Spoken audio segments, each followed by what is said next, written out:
Oi, gente! Estamos aqui para mais um episódio do nosso podcast. Tema gostoso hoje: cultura organizacional. Como criar uma equipe que veste a camisa. E a gente trouxe alguém que vou tentar trazer todos os atributos, qualificações dele. Professor universitário, educador físico, pai, marido, lindo por natureza, síndico. Gustavo Ravelo. E o nosso SOS, viu, gente? Bem-vindo, Gustavo. Muito bom estar aqui com vocês também, participando desse podcast, podendo contribuir de alguma forma com a pauta do nosso dia. Então vamos começar, Gustavo. Vamos falar de cultura, né? Cultura não é o que a empresa fala, mas é o que ela vive. Não adianta a gente ter no papel lindo e maravilhoso missão, visão, valores, mas não praticar isso no dia a dia, não é mesmo? Exatamente. Literalmente, quando a gente fala de cultura, nós estamos embasados aí em dois pontos muito importantes. Pertencimento e propósito, né? É aquela ideia mesmo, né? De quando eu levanto 6 horas da manhã para sair para o trabalho, eu preciso ter o propósito muito alinhado com a ideia da empresa, né? Porque é ali onde nós passamos a maior parte do nosso dia, convivemos com novos parceiros também e etc. Então a gente precisa estar ali por inteiro, eu sempre digo, né? Durante essas 8 horas, 9, 10 horas do dia que nós nos comprometemos com aquele propósito, né?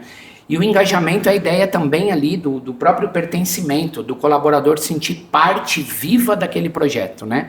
E ele entender que o sucesso daquilo que, né, ele faz também pode refletir aí no dia a dia da empresa, dos seus pares e etc. Então eu sempre costumo dizer, né, que quanto mais forte a cultura de uma empresa, maior o nível de engajamento e o propósito dos colaboradores, né? Então existem algumas temáticas importantes também que levantam dados que os colaboradores que se sentem, poderia dizer, da alegria, não da felicidade, né? Porque nós estamos falando de um estado, né? Não de uma rotina, né? Podemos falar que é filósofo também. Exato.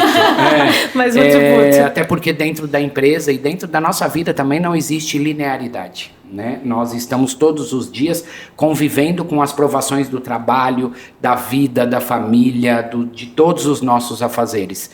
Então a forma com que a gente entende esses processos é o que nos faz ficar cada vez mais próximos de situações alegres do nosso dia a dia. É trazer o trabalho com a seriedade também que ele deve ser levado, mas com a leveza também que ele pode ser construído, né? Ter um ambiente de trabalho saudável, né? Que as pessoas queiram estar ali, né? Isso é tão... Eu falo que isso é muito gratificante. Eu tenho uma pessoa que trabalha comigo e aí um dia ele falou assim pra mim: nossa, hoje eu tava muito mal, hoje eu não tava bem, e quando eu acordei que eu pensei que eu tinha que vir trabalhar, me deu um alívio de saber que eu ia estar aqui, que eu ia estar com vocês. E aí nesse dia realmente ele não tava bem, a gente percebeu, eu falei, vamos sair, vamos almoçar, e aí no final do dia ele tava com outra energia, e aí ele veio agradecer e falar isso, e eu acho que isso é parte da nossa cultura, né, a gente proporcionar esse tipo de ambiente de trabalho. E é exatamente isso, né, porque no processo da vida, seja ele profissional ou familiar, nós entendemos que existem os pontos de ancoragem. É onde a gente busca ali o equilíbrio nos momentos em que nós estamos mais preocupados, né? Mais atarefados, sejam com os nossos filhos, seja com as questões do nosso próprio trabalho e etc. E esses pontos de ancoragem, a gente tem que ter clareza que eles sempre estarão ali, né? Para tudo que a gente precisa e para as questões do dia a dia também que a gente precisa trabalhar para que a nossa vida possa fluir aí dentro de uma rotina interessante. Eu costumo dizer muito para os alunos da faculdade que tudo passa pela energia que a gente coloca nas questões. Acredito, né? muito nisso também. Do trabalho, do nosso dia a dia, aquilo que nos tira o equilíbrio, aquilo que nos anseia, né? Eu, por exemplo, eu sei de todas as questões que me anseiam. E toda vez que eu passo por essas questões que vão me ansiar um pouco mais, eu procuro lidar com elas com mais força, muitas vezes com mais leveza, né? Interiorizar e caminhar e etc. Então assim é o trabalho, né? São as questões, eu vivo muito isso, né?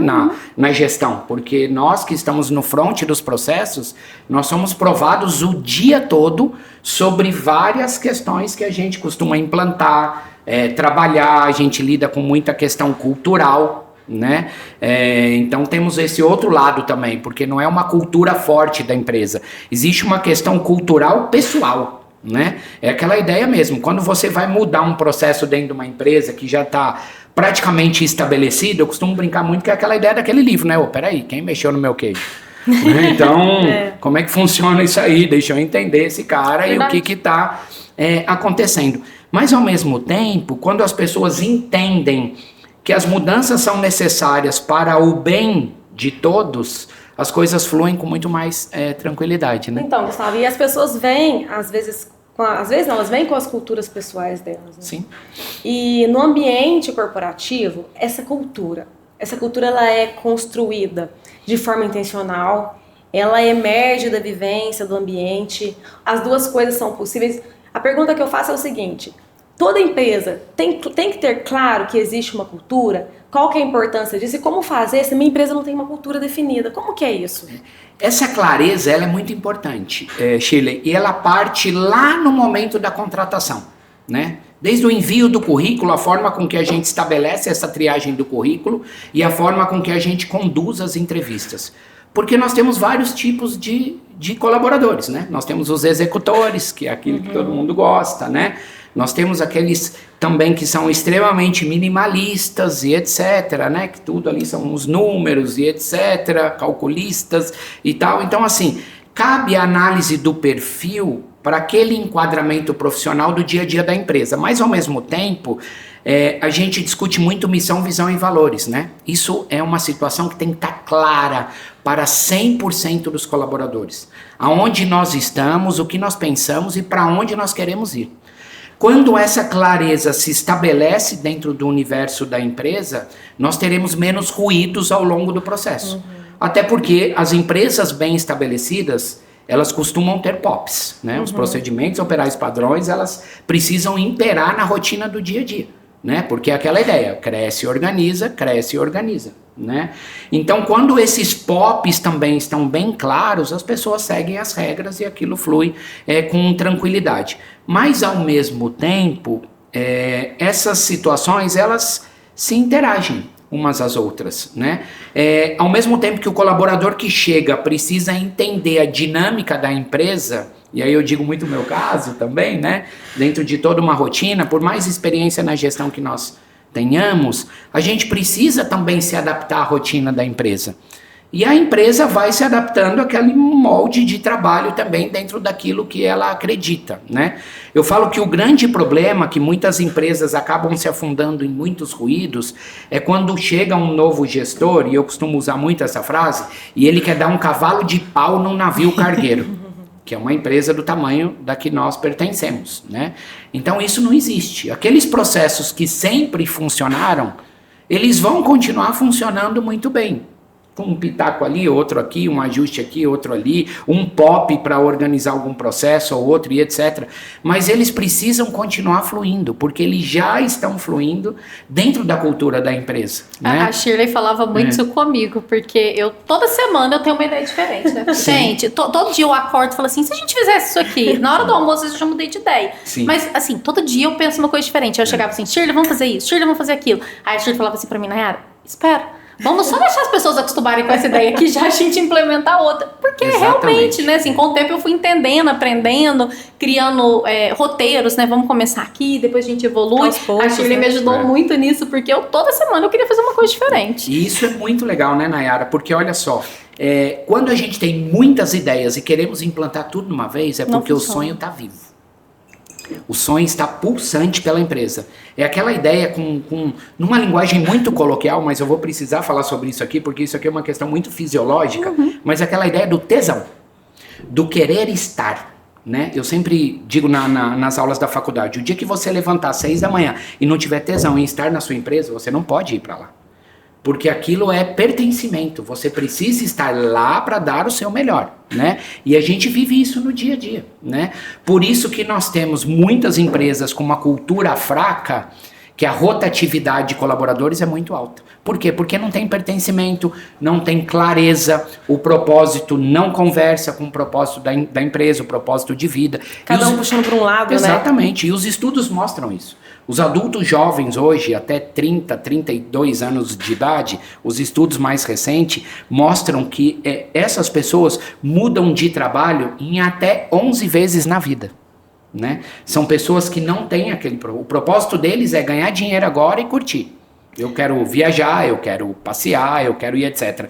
Mas a gente vem de uma situação, e aí a tecnologia entra muito nessa vibe, a gente vem de um outro universo, de constituição familiar, de uma segurança financeira bacana, das coisas mais planejadas e etc. A mudança então, de geração, né? A gente vem, eu poderia dizer, de um OKR de planejamento estratégico muito intenso.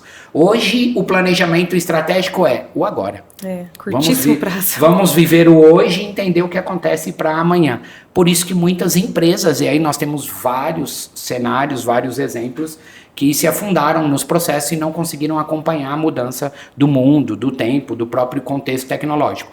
É o que a gente fala da própria cultura da tecnologia dentro das universidades, dentro das empresas, dentro da escola. A tecnologia, ela é um ponto de apoio, ela não é o pai e a mãe do processo. O pai e a mãe do processo, ou dos processos dentro das empresas, continuam sendo as pessoas.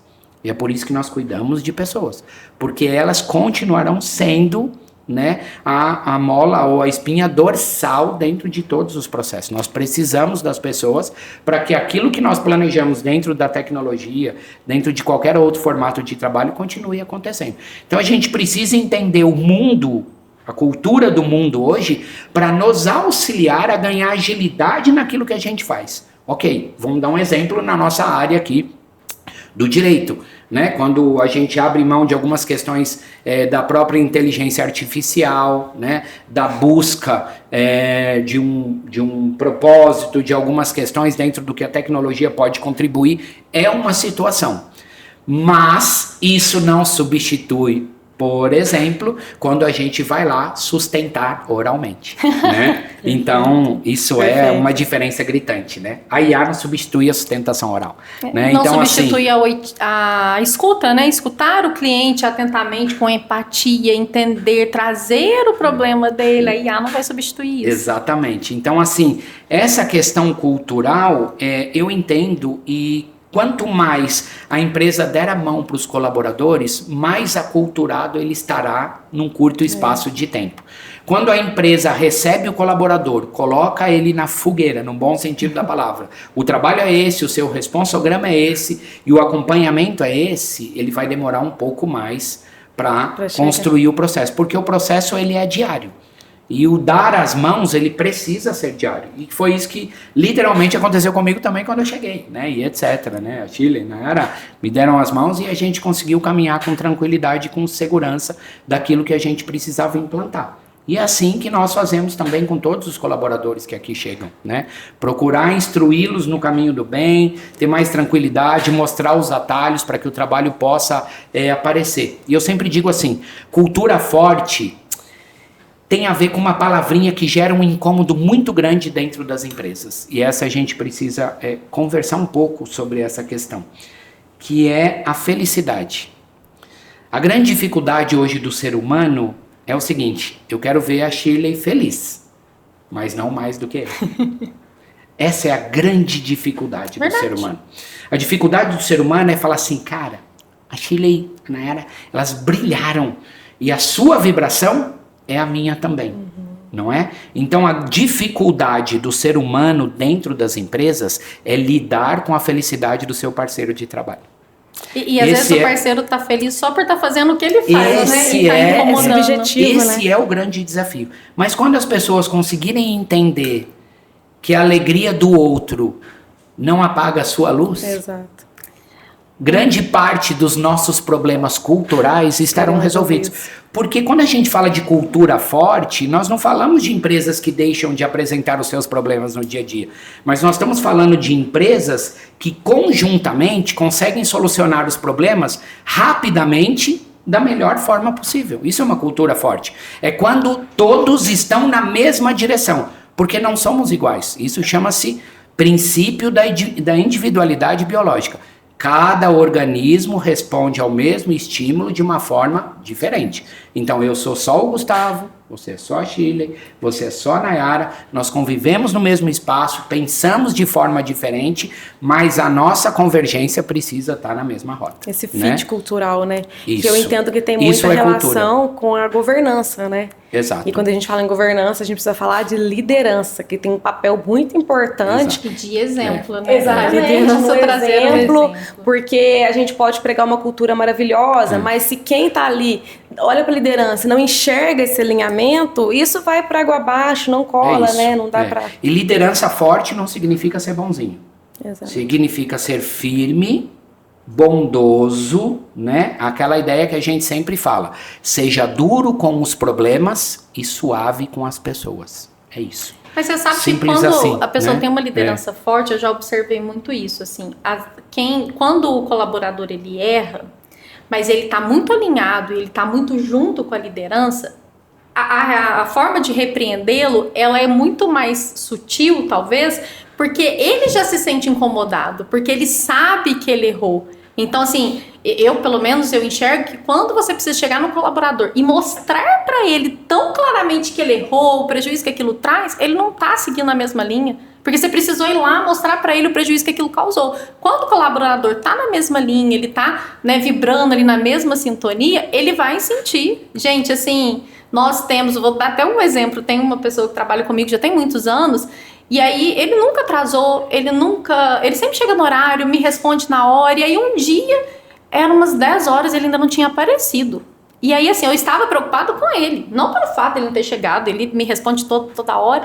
E quando ele chegou, ele abriu a minha sala, ele virou assim pra mim, eu errei mesmo, eu não podia ter chegado agora, foi um deslize, me desculpe, isso nunca mais vai acontecer e tal, e voltou pra sala dele. Eu não tive nem a oportunidade de falar, eu só olhei. Mas ele teve segurança psicológica para falar com você. Eu acho que a liderança, essa diferença, né, de ser bonzinho e bondoso, segurança psicológica. É isso, é o que nós falamos, muito interessante isso que vocês estão falando. É o que nós falamos aqui até no começo do ponto de ancoragem. Eu costumo dizer o seguinte, quando a ancoragem é forte, o colaborador está seguro. Porque ele fala assim, ó, se der um problema, eu vou lá falar com o Gustavo, vou explicar para ele, eu tenho certeza que ele vai me dar as mãos e vai sentar comigo e achar uma solução. Ele não vai buscar um culpado, ele vai buscar uma solução. É o que eu falo para os colaboradores aqui todo dia. Errou, não tem problema. Somos seres humanos. Nós vamos errar, vamos acertar. O que a gente faz no nosso dia a dia, por isso que a gente procura se capacitar o tempo inteiro. Para que a gente erre cada vez menos, ok? Mas não existe a perfeição na vida. Sim. De nada na vida, né? Então, quando ele entende que essa ancoragem, ele pode estar lá, que ela vai funcionar bem, deu tudo certo. Simples assim, né? Então, eu costumo dizer que não só a cultura forte, mas a liderança, ela tem um papel fundamental naquilo que você precisa conversar, naquela situação que você precisa dividir, etc. Então, quando o colaborador lhe procura e ele sabe que ele vai ter um apoio ali, independente da pauta, estamos tranquilos em relação a isso. Olha, hoje não deu tempo de eu fazer isso aqui, mas amanhã na primeira hora eu vou te entregar, ok.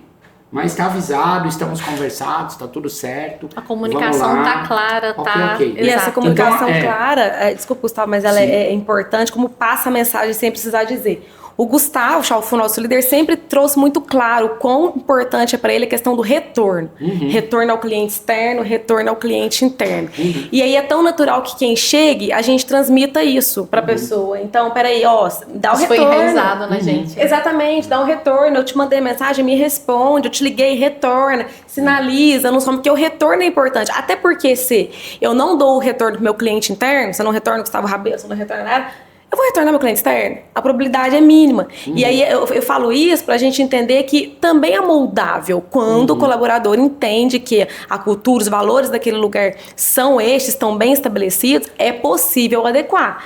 Mas o que a gente faz quando o colaborador não quer se adequar, Gustavo? Aí é um ponto fundamental, né? Porque olha que interessante. Toda a equipe, na montagem de toda a equipe, eu ainda tomo muito cuidado com isso e converso muito aqui com o nosso time. Toda montagem de equipe eu preciso ter uma mescla. Eu não posso ter o time inteiro executor, nem o time inteiro só analista. Porque o analista, é a pessoa, é o colaborador, a colaboradora que vai dar o retorno para o cliente. Porque pensa no detalhe. O executor, ele é tarefa.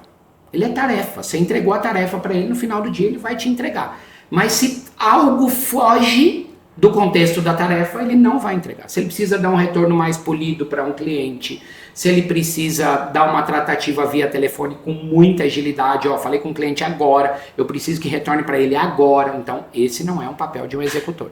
Ele não vai dar conta. Como nós não temos, olha que interessante, dentro do mesmo colaborador, ou muito difícil encontrar, com todo esse perfil, que é bom de retorno, que executa bem, né, que é planejador e etc., que é organizado, não temos 100% desse perfil, né? A gente vai aculturando dentro daquilo que nós precisamos, dentro do que a empresa prega.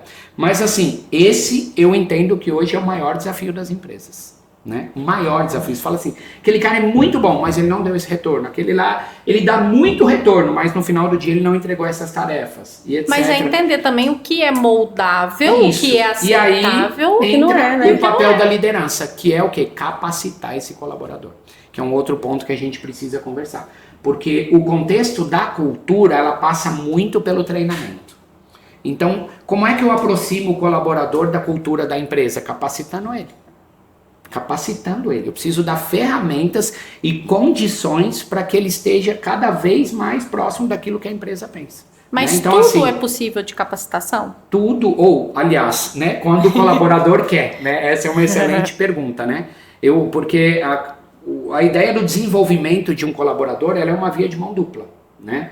Porque aí nós entraremos na ideia do propósito. Quando o propósito é unilateral, nós temos um problema. Porque a empresa entende que aquele colaborador é excelente, mas talvez não seja esse o desejo dele. E eu já tive vários casos assim, né? Daqueles colaboradores excelentes que trabalharam comigo, que eu queria promover o colaborador, mas antes de dar a promoção eu falava assim, eu preciso entender se ele pode agora ir para o próximo nível. E no momento do feedback, que é uma outra pauta importante, eu entendi que ele não queria. Porque o propósito de vida dele era morar fora do Brasil. Exato. Então, assim, ele tinha prazo de validade ali na empresa. Então, eu não poderia subir. E às vezes a gente quer forçar, né, Gustavo? Ou contribuir. Então, vai muito, né? É uma via de mão dupla. Então, nem tudo. Porque se o propósito do colaborador não é o nosso, nós não conseguimos seguir com esse contexto. E nem tudo a gente consegue pegar na entrevista. Sim, Às e talvez a gente até, sacrifique esse colaborador. Às vezes a gente acender ele de postos, não sendo o desejo, não sendo a intenção dele, a gente pode sacrificar, porque ele pode ser promovido e lá tá muito ruim, né? Às vezes ele não tem o perfil de liderança, Exato. porque não é... Às vezes as pessoas acham lindo, maravilhoso ser líder, mas tem todo o ônus que isso traz, e às vezes a pessoa não tem perfil. E dá pra reconhecer de outras maneiras que não seja colocar a pessoa naquele posto. Uma das questões, eu provoco muito nas entrevistas de trabalho, como estivemos aqui na última semana também, tem algumas coisas que eu gosto de questionar. E eu pergunto muito para os entrevistados, qual é o seu propósito ou o seu projeto de vida a médio e longo prazo? Eu pretendo fazer isso, isso e isso. Porque ali você pega muita coisa, né?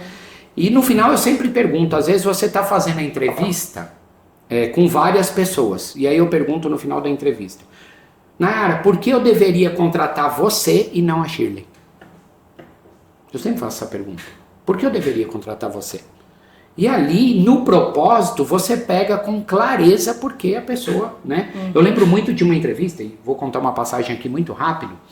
Eu me formei em 99, né? A gente não pode fazer conta aqui nesse Melhor dia. não. E dia 3 de dezembro de 99 foi a minha formatura. Dia 10 de dezembro eu fui chamado para uma entrevista no Colégio Marista aqui de Varginha.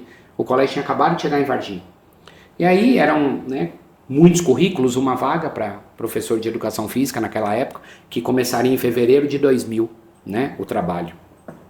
E aí fui para a entrevista, né, mandei o currículo, fui para as primeiras, tinha umas 50 pessoas, depois teve a prova e tal, e só os meus professores da faculdade. Falei, gente, mas bora lá, né, Deus é mais. E fui para a entrevista, fiz a prova, beleza, fiquei entre os 5, fui para uma prova prática, fiz a prova prática, beleza, e depois foram uns 5 para uma entrevista com a psicóloga. Eu falei, agora tomei pau, né, na entrevista e tal, e deu ruim, né, e tal.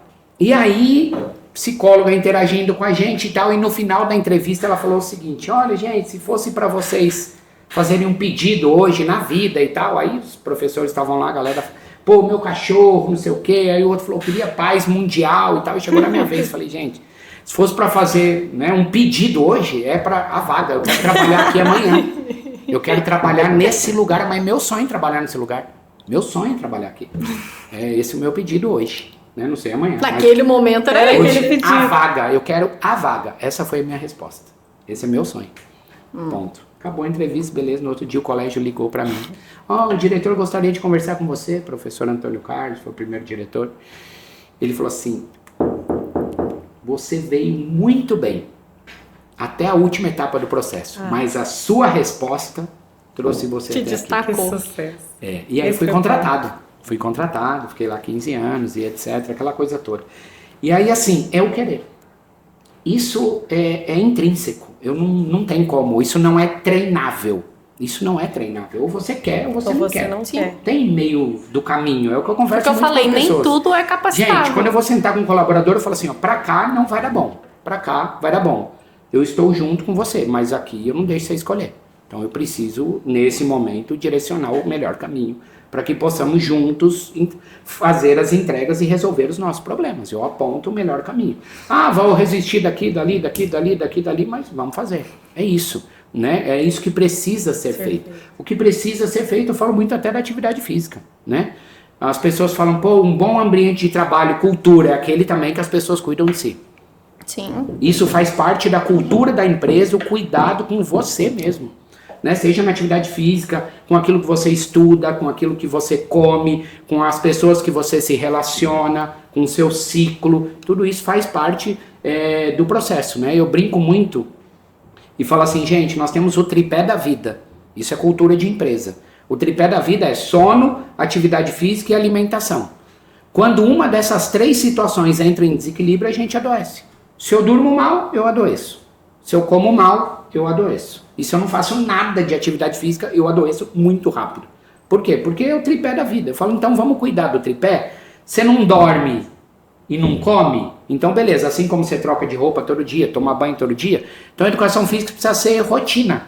Né? Eu vejo as postagens, hoje eu vi da minha amiga, de hoje tá pago, né? Ou risca terça, não é assim que a gente fala? E etc. Mas isso, quando eu vejo essas postagens, eu enxergo isso como um compromisso pessoal. É a pessoa querendo dizer, estou cuidando de mim. Isso é cultura. Porque quando eu não me preocupo comigo, como é que eu tenho cultura da empresa?